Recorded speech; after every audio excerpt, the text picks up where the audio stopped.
నమస్కారం NSTV news కి స్వాగతం. నా పేరు సంధ్య. ఇక వార్తల్లోని ముఖ్యాంశాలను ఇప్పుడు చూద్దాం.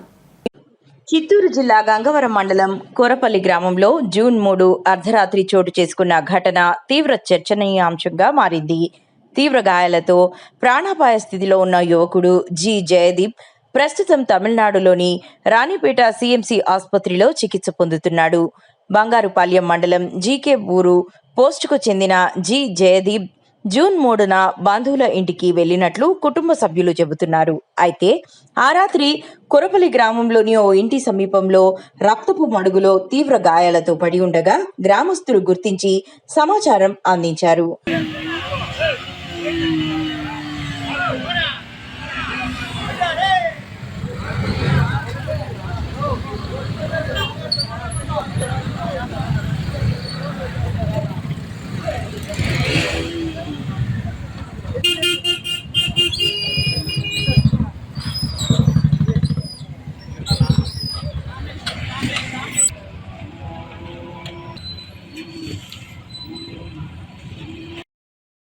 సేమ్ ఊరు బంగారుపాలెం. ఇక్కడ మాకు సమాచారం అందజేసిన ఆయన వచ్చి బండిలో పడిపోయినాడు అని చెప్పి అందజేసినాడు. మునిరాజు అని, సరే గ్రామానికి చెందిన మునిరాజు పేరు. సరే అనేసి మేము అప్పుడు కూడా అడిగిన, వాళ్ళతో కూడా వచ్చినారు కదా, వాళ్ళు ఏమైనారు ఎట్లా అంటే, వాళ్ళు ఇంకా కొంచెం దూరం అంటే కొంచెం వెనకాల వస్తున్నారు, నేను ఒకటే హాస్పిటల్కి వేసుకొస్తున్నాను అనే మాట చెప్పినాడు. అప్పటికే వీడు అరిచే అరుపులో ఫోన్లో వినిపిస్తాను, వీడు గట్టిగా అరుస్తున్నాడు ఆ నొప్పిలకి. అది వచ్చి ఫోన్లో బాగా క్లారిటీగా వినిపిస్తాను. అప్పుడు కూడా ఏమైంది, వాడేమో అరుస్తున్నాడు అంటే, తల్లో దెబ్బ తగిలింది, మీరు రండి రండి అని అనేసి ఫోన్ పెట్టేసి అది బండిలో పడిపోయినాడు, దండపల్లి దగ్గర బండిలో పడిపోయినారు అని చెప్పినారు. ఎవరు, ఆయన మునిరాజు అని. ఇక్కడ కూడా ఫస్ట్ ఎయిడ్ చేసినప్పుడు డాక్టర్లకి బండిలో పడిపోయినాడు అని రాపిచ్చి చేసినారు ఫస్ట్ ఎయిడ్ కూడా. కానీ మళ్ళీ మేము కనుక్కుంటే ఆ ఊర్లో ఇట్లా మళ్ళీ వాళ్ళే చెప్పినారు, మళ్ళీ ఇదేం నెత్తురు ఇదంతా అంటే మిద్ది మీద నుంచి పడిపోయినాడు అని చెప్పినారు. ఇప్పుడు మిద్ది మీద నుంచి పడితే కూడా ఫస్ట్ కాళ్ళు ఇట్లా దూకుతారు, ఒక 2 feet 3 feet ముందుకి దూకుతారు కదా, నేరుగా అక్కడే పడిపోయాడు. ఈ నడుము కాడ నుంచి కింద భాగంలో చిన్న గిర్ర కూడా లేదు, ఇప్పుడు కూడా అక్కడే ఉంది, బాడీకి ఒకసారి కూడా చెక్ చేయండి. ఈ నడుము కాడ నుంచి కింద భాగం గిర్ర కూడా లేదు, ఇక్కడ నుంచి పై భాగమే వాడిని దెబ్బలు. ఈ 2 చేతులు కూడా కీళ్ళు కాడికి 2 ఒకే స్పాట్లో విరిచేసినారు. అది విరిచేసినారు. అది అతను కూడా వెళ్ళిన కళ్యాణ్ వినీత్ వచ్చి మా గ్రామానికి చెందిన అతనే, మా కుల మతస్థుడి. అతను నోరే తెరలేదు, నాకేం తెలదంటే. బంగారుపాలెం చెందిన కళ్యాణ్ అయితే నా సౌండ్ వచ్చింది, మేము చూసాము, అక్కడ ఎవరు లేరు. ఒక 10 నిమిషాలకే జనాలంతా ఓడిబెడిపోయినారు. ఆయన చూస్తే ఆయన కింద ఉన్నాడు, కింద పండబడేసినారు. ఈ మునిరాజా అనే అతను వచ్చి, మీరు రావద్దండి, వస్తే మిమ్మల్ని కడేసేస్తారు మా ఊరోళ్ళు, మా ఊర్లో అట్లా, మా ఊరు చాలా స్ట్రిక్ట్, మీరు రావద్దండి. మునిరాజు అతను వచ్చి వినీత్కి మేనమామ. వీళ్ళు వాళ్ళ ఇంటికి వెళ్ళారు. వాళ్ళ ఇంటి దగ్గర వినీత్ కళ్యాణ్ కూడా పోయినారు, వాళ్ళు అక్కడే ఉన్నారు. అప్పుడు ఆయన వచ్చి అలా అన్నారు. సరే వీళ్ళు వెళ్ళదు, మునిరాజు అనే ఇప్పుడు హాస్పిటల్కి తీసుకొచ్చినాడు. ఎవరన్నా కానీ ఇప్పుడు పైనుంచి పడిపోతే చుట్టూ ఉండే వాళ్ళు వెళ్ళి వానికి నీళ్ళు ఇచ్చేది ఏదో ఒకటి చేస్తారు, కానీ మీరు రావద్దండి మిమ్మల్ని కూడా కడేసేస్తారంటే వాడిని నాడు కొట్టింటేనే కదా ఈయన ఆ మాట కూడా వాళ్ళకి చెప్పగలుగుతారు. అది ఏమి ఎట్లా అనేది పోలీస్ వాళ్ళు దాన్ని కరెక్ట్గా ఇచ్చేసి మాకు న్యాయం కోరాల్సిందిగా కోరుకుంటాను. దాన్ని రాజకీయం చేయకుండా న్యాయం చేయాల్సిందిగా కోరుకుంటున్నాను. 1 day తర్వాత మా ఊరు గ్రామస్తులు, పెద్ద మనుషులు అందరూ ఇక్కడ గంగవరం స్టేషన్లో కేసు ఇచ్చిన తర్వాత, చనిపోయింది వచ్చి నిన్న మధ్యాహ్నం చనిపోయినాడు. పోయిన బేస్తవారం కోడుగు జామున 3 గంటలకు మాకు ఫోన్ వచ్చింది. ఇప్పుడు కరెక్ట్గా 7 days అవుతుంది. అక్కడికి వెళ్ళాము. మిద్ది మీద తలుపు మళ్ళా మెట్లంతా కూడా రక్తపు మరకలు ఉంది, అవంతా కూడా వీడియో తీసుకొచ్చినాం. ఇప్పుడు మిద్ది మీద నుంచి పడిపోయింటే అవంతా ఎందుకు వస్తాయి, అవంతా రావు కదా, కానీ ఆ రక్తపు మరకలు అంతా కూడా ఉంది, అవంతా కూడా వీడియో తీసుకొని వచ్చి పడింటే కూడా ఏదైనా గీసుకొని పోయేది పాడు అన్న అవ్వాలి కదా. అసలు ఈ నడుము కాడ నుంచి కింద భాగం ఏ మాత్రం చిన్న డ్యామేజ్ కూడా లేదు. సిఎంసిలో కూడా సిటీసీ స్కానింగ్ తీసాము. మొత్తం కూడా వాళ్ళు ఈ నడుము కాడ నుంచి పై భాగం మొత్తం పార్ట్స్ పుల్లగా గురైనట్లే ఉంది, ఇది బండిలో పడిన కేసు మారలేదు అలా అని ఆ డాక్టర్లు కూడా మాకు చెప్పారు. దాని తగిన స్కానింగ్ రిపోర్ట్స్ కానీ మొత్తం 4 బరింకులు పూసినాయి, లివర్ ఇదైపోయింది, కిడ్నీ ఒకటి పూసినాయి. హాస్పిటల్ పోయే దావలో మా మామ ఒక అతను ఆయనతో కూడా వెళ్ళాడు. ఆయనతో వచ్చి ఎందుకు ఆయన వచ్చి ఊసా అంటాడు అని, ఎందుకురా ఊసాడికి పోయినావంటే, ఏం చేసేది మామ, పోయినాను మాటుకునిచ్చినాను, నన్ను చుట్టుముట్టేసినారు, అది రికార్డ్ చేయలేదు ఆ టైంలో,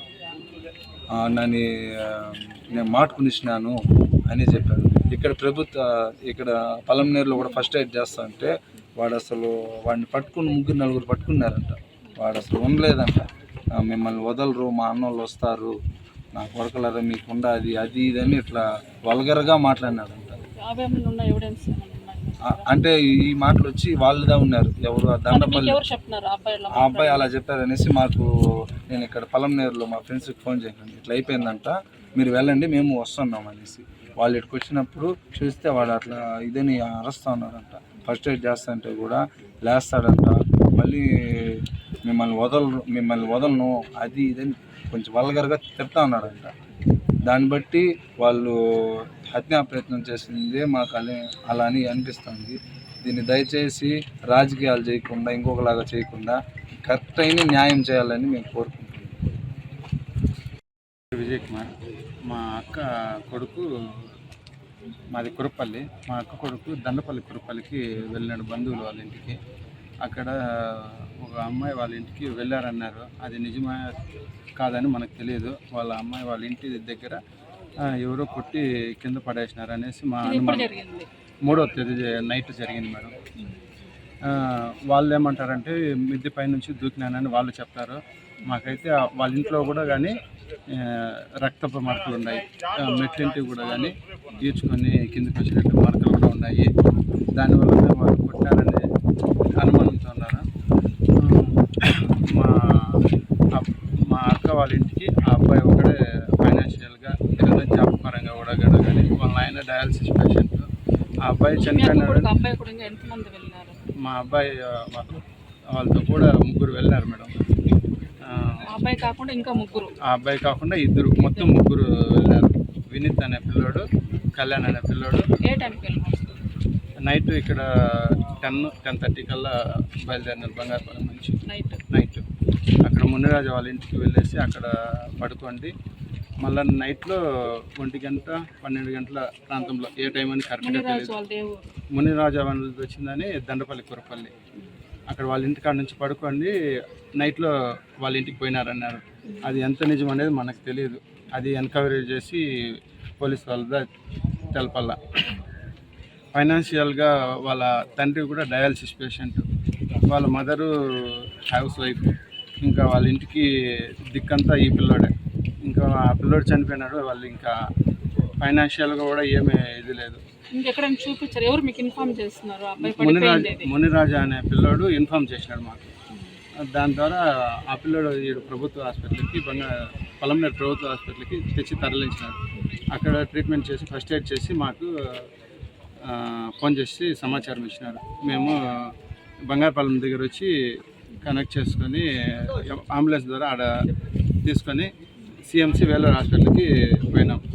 అక్కడ చాలా సీరియస్ కండిషన్ అని చెప్పినారు. మళ్ళీ హెడ్కి ఆపరేషన్ చేయాలన్నారు. సరే ఓకే అని చెప్పినాము. కానీ గ్యారంటీ అంతా ఏం లేదు, 99% రికవర్ అయ్యే ఛాన్స్ లేదు, 1%, 2% ఉంటుంది అన్నారు.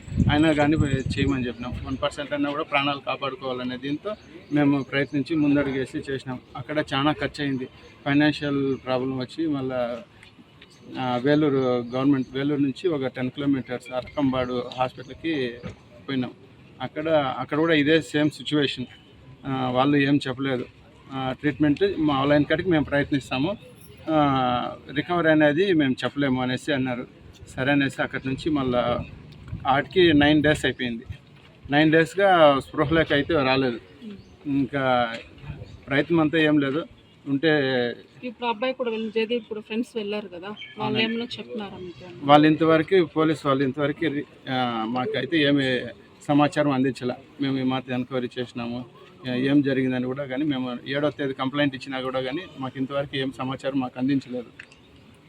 మళ్ళీ ఈరోజు కంప్లైంట్ ఇచ్చినాం, చనిపోయినాక మళ్ళీ కంప్లైంట్ ఇచ్చినాం. అది మాకు ఇంతవరకు పోలీసు వాళ్ళు న్యాయం చేస్తారని మేము అనుకుంటా ఉన్నాం. కానీ న్యాయం అయితే వాళ్ళ అటుపక్క నుంచి అంటే పడిపోయిందని చెప్తున్నారు వాళ్ళు మీకు. వాళ్ళైతే ఆడ దండపల్లి కురపల్లి వాళ్ళైతే పడిపోయినారు అంటున్నారు. మాకైతే పడిపోయిన సూచనే కనిపించలేదు.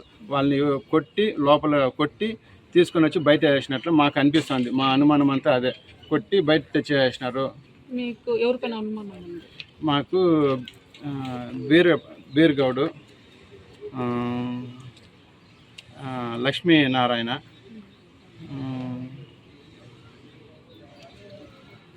ఒక 5 మంది వాళ్ళ ఫ్యామిలీ, ఒక 5 మంది మెంబర్స్ ఉంటారు మేడం. వాళ్ళపైన సుబ్రహ్మణ్యము, బీర్గౌడు, లింగప్ప అనేసి ఒక ఆయన ఉంటారు. వాళ్ళ ఫ్యామిలీ వాళ్ళదా చేసింటారు అనేసి. ఎవరికని చెప్పేసి వెళ్ళాడు ఎక్కడైనా వెళ్తా ఉన్నాను అనేసి? మాకైతే ఎవరికి చెప్పలేదు మేడం, ఇన్ఫార్మ్ ఏం చేయలేదు. వాళ్ళు బంగారుపాలెంలో జాతర జరుగుతా అంటే అక్కడికి పోయేసి వస్తామని మాత్రం చెప్పినారు. అక్కడి నుంచి వీళ్ళు ఫ్రెండ్స్ అంతా కలిసి ఇట్లా వచ్చినారు. అది సిఐ గారు కానీ డిఎస్పీ గారు కానీ ఏదన్నా మాకు న్యాయం చేయాలనేసి మేము కోరుకుంటున్నాం.